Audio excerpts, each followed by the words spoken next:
ಮಗನಿಗೆ ಈಜು ಕಲಿಸೋದಕ್ಕೆ ಹೋಗಿ ತಂದೆ ಮಗ ಇಬ್ಬರೂ ಕೂಡ ನೀರು ಪಾಲಾಗಿದ್ದಾರೆ. ತಮಿಳುನಾಡಿನ ಸೂಳಗಿರಿ ಸಮೀಪದ ನಂಜಾಪುರದಲ್ಲಿ ಹೃದಯ ವಿದ್ರಾವಕ ಘಟನೆ ನಡೆದಿದೆ. ಕಾರ್ಮಿಕ ಮುನಿರತ್ನ ತನ್ನ ಮಗನಿಗೆ ಈಜು ಕಲಿಸೋದಕ್ಕೆ ಕೃಷಿ ಹೊಂಡಕ್ಕೆ ಇಳಿದಿದ್ದಾನೆ. ಆದರೆ ನೀರಿನಲ್ಲಿ ಮುಳುಗಿ ಮೃತಪಟ್ಟಿದ್ದಾರೆ. ಧಾರವಾಡದಲ್ಲಿ ಅಕ್ರಮ ಮದ್ಯ ಮಾರಾಟದ ಬಗ್ಗೆ ಮಹಿಳೆಯರು ಸಮರ ಸಾರಿದ್ದಾರೆ. ಧಾರವಾಡ ತಾಲೂಕಿನ ಹೊಲ್ತಿಕೋಟಿ ಗ್ರಾಮದಲ್ಲಿ ಕಿರಾಣಿ ಅಂಗಡಿಗಳಿಗೆ ಮಹಿಳೆಯರು ಮುತ್ತಿಗೆ ಹಾಕಿದ್ರು. ಗ್ರಾಮದ ಎಲ್ಲೆಡೆ ಮದ್ಯದ ಪಾಕೆಟ್ ರಾಶಿ ಬೀಳ್ತಾ ಇತ್ತು. ಇದರಿಂದ ರೊಚ್ಚಿಗೆದ್ದ ಮಹಿಳೆಯರು ಆಕ್ರೋಶ ವ್ಯಕ್ತಪಡಿಸಿದ್ರು. ಬಿಬಿಎಂಪಿ ಕಸದ ಲಾರಿ ಪಲ್ಟಿಯಾಗಿ ಚಾಲಕ ಗಾಯಗೊಂಡಿದ್ದಾನೆ. ಬೆಂಗಳೂರಿನ ಪುಲಕೇಶಿ ನಗರದ ಸಿಂಧಿ ಸರ್ಕಲ್ ಬಳಿ ಘಟನೆ ನಡೆದಿದೆ. ಚಾಲಕನ ಅಜಾಗರೂಕತೆಯಿಂದ ಬಿಬಿಎಂಪಿ ಕಸದ ಲಾರಿ ಪಲ್ಟಿಯಾಗಿದೆ. ಗಾಯಗೊಂಡಿರೋ ಚಾಲಕನನ್ನ ಆಸ್ಪತ್ರೆಗೆ ದಾಖಲಿಸಿ ಚಿಕಿತ್ಸೆ ಕೊಡಿಸಲಾಗ್ತಾ ಇದೆ. ಕಲಬುರಗಿಯ ಜಿಮ್ಸ್ ಆಸ್ಪತ್ರೆಯಲ್ಲಿ ವೈದ್ಯಕೀಯ ಉಪಕರಣ ಕಳ್ಳತನ ಮಾಡಿದ್ದಾರೆ. ಆಸ್ಪತ್ರೆಯ ಗ್ರೌಂಡ್ ಫ್ಲೋರ್ನಲ್ಲಿ ಇಡಲಾಗಿದ್ದ oxygen supply pipe, air vacuum machine pipe, AC outdoor unit, copper wire ಸಹಿತ 4 ಲಕ್ಷ ಮೌಲ್ಯದ ವಸ್ತುಗಳನ್ನು ಕಳ್ಳತನ ಮಾಡಿದ್ದಾರೆ. ಡಿಸಿಎಂ ಡಿಕೆ ಶಿವಕುಮಾರ್ ಅನ್ನ ಸಚಿವರಾದ ಮುನಿಯಪ್ಪ, ಪ್ರಿಯಾಂಕರ್ಗೆ ಭೇಟಿ ಮಾಡಿದ್ದಾರೆ. ಬೆಂಗಳೂರಿನ ಸದಾಶಿವನಗರದ ನಿವಾಸದಲ್ಲಿ ಭೇಟಿಯಾಗಿ ಚರ್ಚೆ ಮಾಡಿದ್ದಾರೆ. ನಾಳೆ CM Siddaramaiah, DCM DK Delhi ಪ್ರವಾಸವನ್ನ ಕೈಗೊಳ್ಳಲಿದ್ದಾರೆ. ಹೀಗಾಗಿ ಉಭಯ ಸಚಿವರು ಡಿಸಿಎಂರನ್ನ ಭೇಟಿಯಾಗಿದ್ದಾರೆ. ರಾಜೇಂದ್ರ ಹತ್ಯೆಗೆ ಸುಪಾರಿ ಆಡಿಯೋ ಬಗ್ಗೆ ಸಚಿವ ರಾಜಣ್ಣ ಪ್ರತಿಕ್ರಿಯಿಸಿದ್ದಾರೆ. ಪೊಲೀಸರು ತನಿಖೆ ಮಾಡ್ತಾ ಇದ್ದಾರೆ. ಆ ಬಗ್ಗೆ ನಾನು ಏನು ಹೇಳಲಿಕ್ಕೆ ಆಗೋದಿಲ್ಲ. ಆ ರೀತಿ ಮಾಡಿದವರಿಗೆ ದೇವರು ಒಳ್ಳೇದು ಮಾಡಲ್ಲ ಅಂತ ತುಮಕೂರಿನಲ್ಲಿ ಸಚಿವ ಕೆಎನ್ ರಾಜಣ್ಣ ಹೇಳಿದ್ದಾರೆ.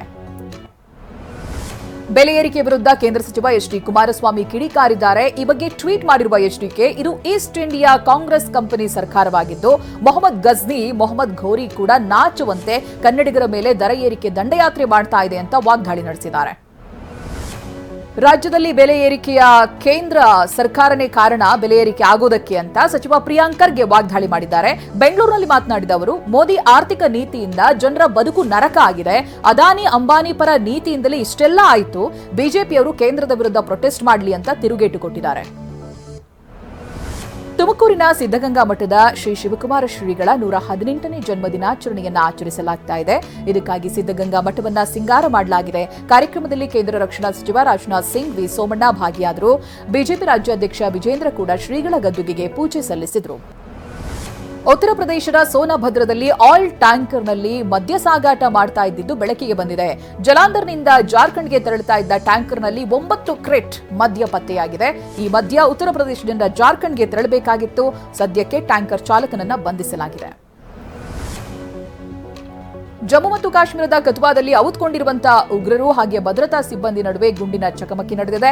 ರಾಮ್ಕೋಟ್ ಪ್ರದೇಶದಲ್ಲಿ ಬೀಡು ಬಿಟ್ಟಿರುವ 3 ಉಗ್ರರನ್ನ ಸೆರೆ ಬಡಿಯುವುದಕ್ಕೆ ಹೆಚ್ಚಿನ ಭದ್ರತಾ ಪಡೆಯನ್ನ ರವಾನೆ ಮಾಡಲಾಗಿದೆ.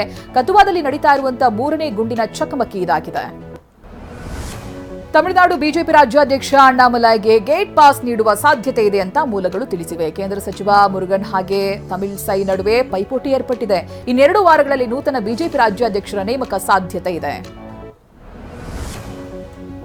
ಉತ್ತರಾಖಂಡದಲ್ಲಿ 17 ನಗರಗಳ ಹೆಸರು ಮರುನಾಮಕರಣ ಮಾಡಲಾಗಿದೆ. ಹರಿದ್ವಾರ, ಡೆಹ್ರಾಡೂನ್, ನೈನಿತಾಲ್ ಸೇರಿ 11 ಜಿಲ್ಲೆಗಳ ನಗರಗಳ ಹೆಸರನ್ನ ಬದಲಾಯಿಸಿದ್ದಾರೆ. ಭಾರತೀಯ ಸಂಸ್ಕೃತಿಗೆ ಅನುಗುಣವಾಗಿ ಮರುನಾಮಕರಣ ಮಾಡಲಾಗಿದೆ ಅಂತ ಸಿಎಂ ಪುಷ್ಕರ್ ಸಿಂಗ್ ಧಾಮಿ ಹೇಳಿದ್ದಾರೆ. 9 ತಿಂಗಳು ಅಂತಾರಾಷ್ಟ್ರೀಯ ಬಾಹ್ಯಾಕಾಶ ಕೇಂದ್ರದಲ್ಲಿದ್ದ ಸುನಿತಾ ವಿಲಿಯಮ್ಸ್ ಮೊದಲ ಬಾರಿಗೆ ಮಾಧ್ಯಮಗಳಿಗೆ ಪ್ರತಿಕ್ರಿಯಿಸಿದ್ದಾರೆ. ಬಾಹ್ಯಾಕಾಶದಿಂದ ಭಾರತ ಹೇಗೆ ಕಾಣಿಸ್ತಾ ಇತ್ತು ಅನ್ನುವಂಥ ಪ್ರಶ್ನೆಗೂ ಕೂಡ ಉತ್ತರಿಸಿದ್ದಾರೆ. ಗುಜರಾತ್ ಹಾಗೆ ಮುಂಬೈ ಚಿಕ್ಕ ಅಣತೆಯಂತೆ ಕಾಣಿಸ್ತಾ ಇದ್ವು ಅಂತ ಹೇಳಿದ್ದಾರೆ. ನಾಳೆ ಚಿನ್ನಸ್ವಾಮಿ ಸ್ಟೇಡಿಯಂನಲ್ಲಿ ಆರ್ಸಿಬಿ ಮತ್ತು ಗುಜರಾತ್ ಟೈಟಾನ್ಸ್ ಪಂದ್ಯ ನಡೆಯಲಿದೆ. ಹೀಗಾಗಿ ಸ್ಟೇಡಿಯಂ ಸುತ್ತಮುತ್ತ ಟ್ರಾಫಿಕ್ ಅನ್ನು ತಡೆಗಟ್ಟುವುದಕ್ಕೆ ಸಂಚಾರಿ ಪೊಲೀಸರು ಮುಂದಾಗಿದ್ದಾರೆ. ನಾಳೆ ಮಧ್ಯಾಹ್ನ 3 ಗಂಟೆಯಿಂದ ರಾತ್ರಿ 11 ಗಂಟೆಯವರೆಗೂ ಸ್ಟೇಡಿಯಂ ಸುತ್ತಮುತ್ತ ವಾಹನಗಳ ಪಾರ್ಕಿಂಗ್ ಅನ್ನು ನಿರ್ಬಂಧಿಸಲಾಗಿದೆ. ನಾಳೆ ಮ್ಯಾಚ್ ನೋಡೋದಕ್ಕೆ ಬರುವವರಿಗೆ ಪ್ರತ್ಯೇಕ ಪಾರ್ಕಿಂಗ್ ವ್ಯವಸ್ಥೆಯನ್ನ ಮಾಡಲಾಗಿದೆ. Saint Joseph high school ground, UB city ಹಾಗೆ ಶಿವಾಜಿನಗರ ಬಸ್ ನಿಲ್ದಾಣದ 1ನೇ ಮಹಡಿಯಲ್ಲಿ ನಿಲುಗಡೆ ಸ್ಥಳದಲ್ಲಿ ವಾಹನಗಳ ನಿಲುಗಡೆಗೆ ವ್ಯವಸ್ಥೆಯನ್ನ ಮಾಡಲಾಗಿದೆ.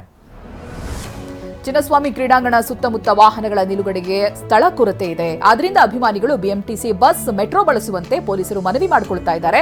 ಜೊತೆಗೆ ಓಲಾ, ಊಬರ್ ಆಟೋಗಳ ಪಿಕಪ್ ಹಾಗೆ ಡ್ರಾಪ್ ಮಾಡುವುದಕ್ಕೆ ಸ್ಥಳ ನಿಗದಿ ಕೂಡ ಮಾಡಲಾಗಿದೆ.